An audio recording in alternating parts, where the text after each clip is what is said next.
It began with the light, always the light. Over the endless shimmer of the Pacific, sunlight fractured across aluminum wings like the flash of distant sabers. To most, it was just glare, a hazard of flying east at dawn or west at dusk. But to a few Japanese aviators in 1943, that glare would become a weapon, a silent, deceptive edge in a sky ruled by gunfire and fear. By that year, the Pacific War had turned into a furnace. The Japanese Empire, once unstoppable, was now bleeding altitude and momentum. American bombers clawed at the edges of its territories, and fighter escorts, new, faster, deadlier, roamed like hawks.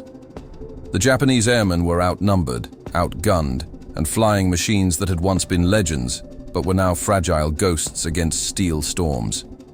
The Zero, once a symbol of invincibility, had become a coffin waiting for the right bullet.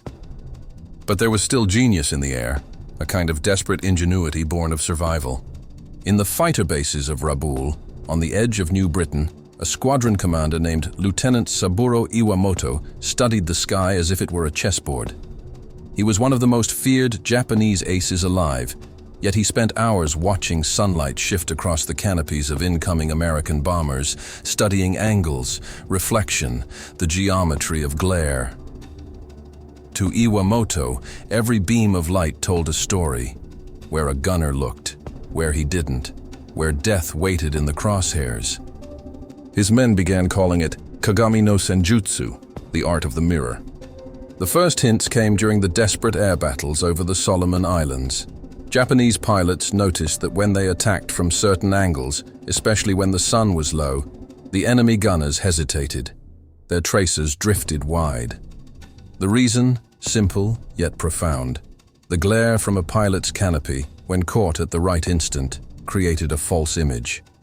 The mirrored light made it appear as though the fighter was coming from one direction, while actually approaching from another. It wasn't a piece of technology, it was choreography, a dance between sunlight, speed, and human perception. Iwamoto refined it like a ritual. Before each sortie, he would gather his men under the palm frond shelters by the airstrip, the humid air thick with engine oil and fear. He'd draw in the sand with a stick, the position of the sun, the tilt of a bomber's fuselage, the estimated arc of approach. Then he'd make them watch the reflection off a piece of polished metal, adjusting their eyes to how the light bent reality. Your first weapon, he'd say, is not the gun, it is the illusion. When the next wave of American B-17s thundered toward Rabaul, their gun turrets bristling like steel porcupines, the Japanese fighters rose to meet them. 30 seconds before contact, the sun hung behind the bombers' tails. Iwamoto led his flight low and to the right, where the light carved long streaks across the sea. The Americans saw them, tiny flashes, mirrored ghosts, and the gunners opened fire on what they thought were attacking planes. But the real Zeros were climbing into the glare, invisible, their outlines drowned in light. By the time the bombers realized the trick, it was too late. Iwamoto's men came in from above, cannons spitting, engines howling through the sun's veil. 3 B-17s fell in under a minute, their wings sheared by the surprise. The sky turned into a glittering rain of metal and flame.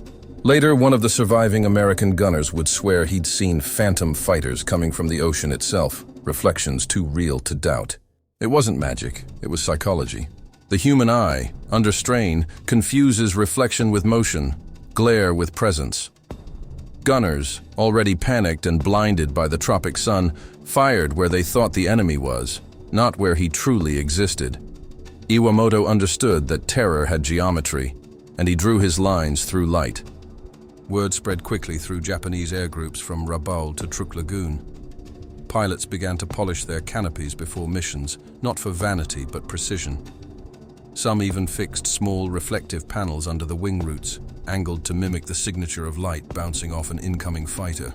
These makeshift mirrors, simple as they were, created chaos among Allied gunners. Reports filtered back to the Americans of strange phenomena, multiple reflections, sudden disappearances, fighters splitting in the sky. The intelligence officers chalked it up to nerves, heat haze, or the strain of battle fatigue. but the pilots knew something was off. Major Harold "Red" Thompson, a B-24 squadron leader from Nebraska, remembered the first time he encountered it. "You'd see 1-0, he said later, then 2, then 3. You'd blink, and the real one was already under you. It was like fighting smoke." The mirror trick, as Allied pilots called it, wasn't foolproof. It depended on weather, altitude, and timing measured in seconds. But when executed perfectly, it turned the most fragile fighter into an apparition of war. And yet behind that brilliance was despair. By late 1944, the Japanese pilots who mastered the mirror technique were dying faster than they could teach it. The empire was shrinking, resources collapsing, fuel becoming more precious than life itself. The skies over the Philippines and Okinawa no longer offered clear sunlight, only the shadow of American air supremacy. The Zeros, now outdated, faced radar-guided fighters, newer optics, and overwhelming numbers. Still, the mirror art persisted, not as a tactic of victory, but of defiance. One final account survives, written in a faded logbook found decades later in a cave on Peleliu. The entry, dated September 1944, belonged to a young ensign named Takao Hino. He was 21, his handwriting precise as if carved into the page. He wrote of his last dawn. "The sun is rising behind the sea. I have polished my canopy so the light will follow me. Perhaps the enemy will not see where I come from. Perhaps I will disappear into the light. My mother said that a mirror shows not just the face, but also the soul.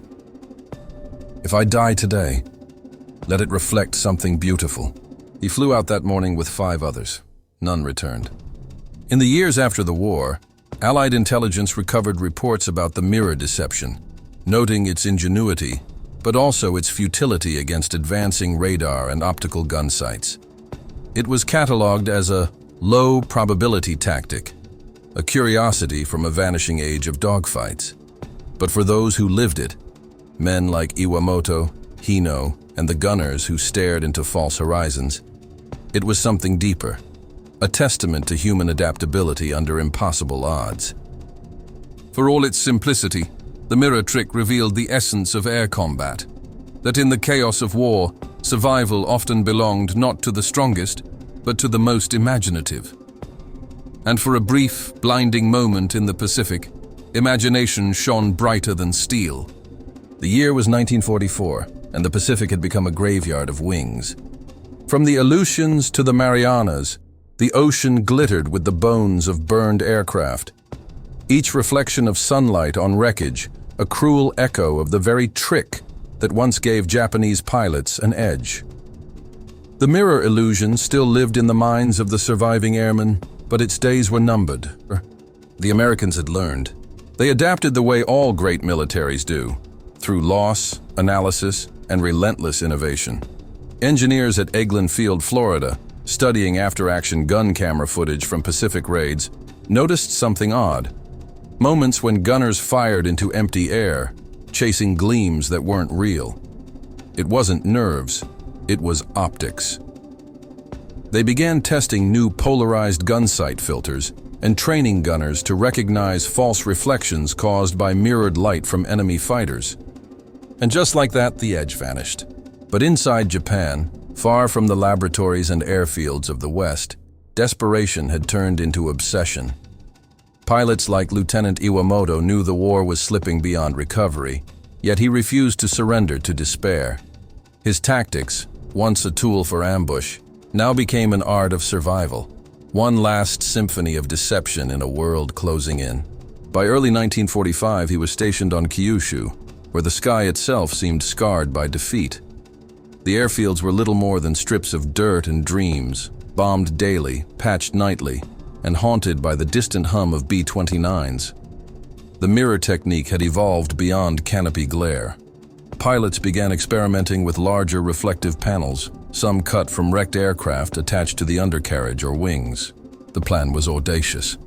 When a formation of B-29s appeared on the horizon, Japanese fighters would dive from high altitude at oblique angles, aligning the reflections to blind or confuse the gunners. The goal was not always to destroy, but to survive long enough to strike. At dawn on March 9, 1945, that illusion faced its greatest test. Tokyo burned below, consumed by the most devastating firebombing of the war.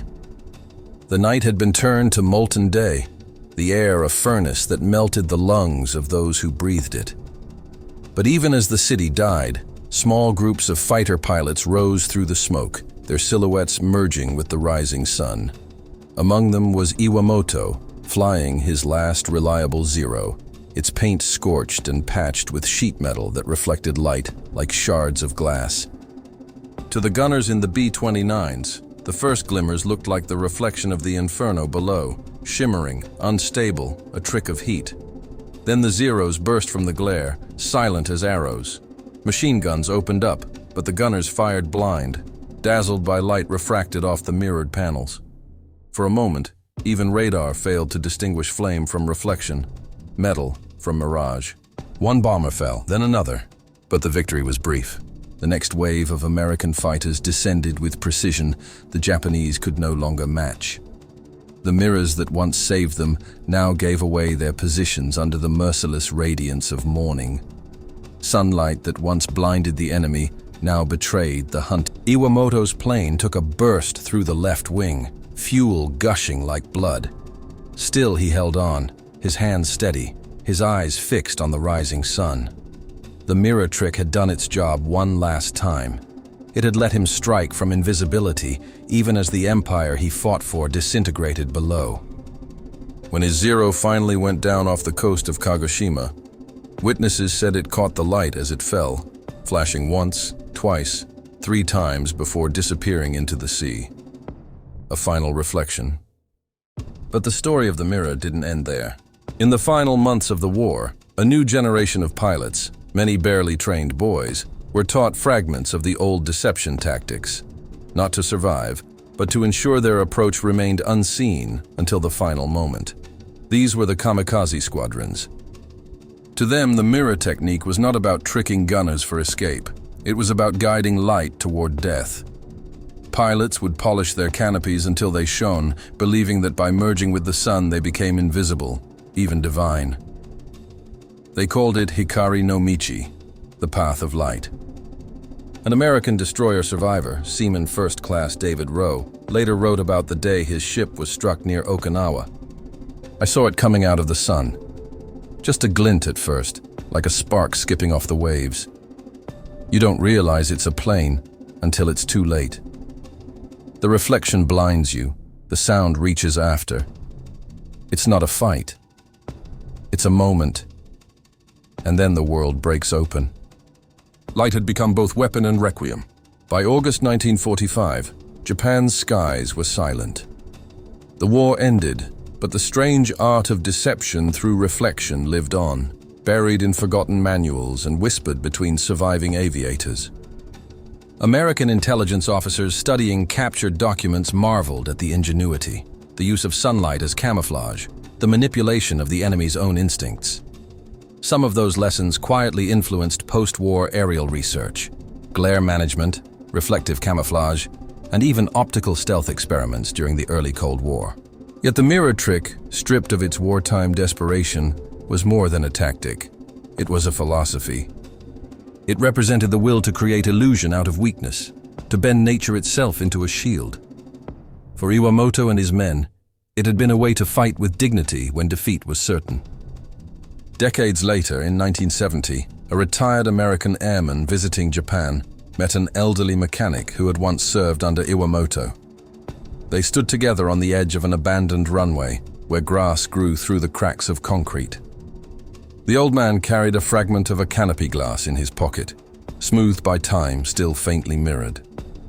He held it up to the sun and said quietly, "We used to believe the light could hide us, but it only showed who we truly were." The visitor didn't reply. Both men stared at the reflection, their shared silence bridging what war had divided. For all the planes, all the bombs, all the fury that filled those skies, in the end, it was the light. The same light that blinded, guided, and betrayed, that became the war's final witness. And somewhere in that endless shimmer over the Pacific, Perhaps the ghosts of those pilots still fly, their wings catching the sun in one last illusion of survival. After the guns fell silent and the rising sun surrendered to occupation, Japan's skies turned to glass, empty, reflective, fragile. The airfields where men like Saburō Iwamoto once traced illusions through sunlight were now scattered with wreckage and silence. The mirror trick had died with its pilots, or so it seemed. Yet even in the ashes of defeat, the light they once mastered refused to fade. The Americans arrived not just as conquerors, but as chroniclers. Intelligence officers walked among the skeletons of planes, sketching, measuring, photographing. They gathered scraps of reflective metal, cracked canopies, and handwritten notes that spoke of Kagami no Senjutsu, the mirror warfare. It fascinated them, this poetic intersection between physics and psychology. One report from the U.S. Strategic Bombing Survey described it as a rare fusion of artistry and desperation, using nature itself as an ally. But for those who had lived it, there was nothing poetic about the end. In the late 1940s, when the surviving Zero pilots met again, men who had seen light both as friend and betrayer, they sat in tea houses near Kagoshima and Yokosuka, their laughter faint, their eyes always distant. They spoke of the war the way old sailors speak of storms, never with pride, only with memory. Iwamoto was gone, lost to the sea, but his legend lingered among them. To many, he had been more than a tactician. He had been a philosopher of survival. He told us, one pilot recalled decades later, that the sun was not on anyone's side. It blinded both enemy and friend. We just learned to blink less. The idea haunted post-war Japan, a nation rebuilt on reflection. Glass towers, neon light, mirrored modernity, found in that metaphor something deeply human, that in trying to control light, one reveals oneself to it.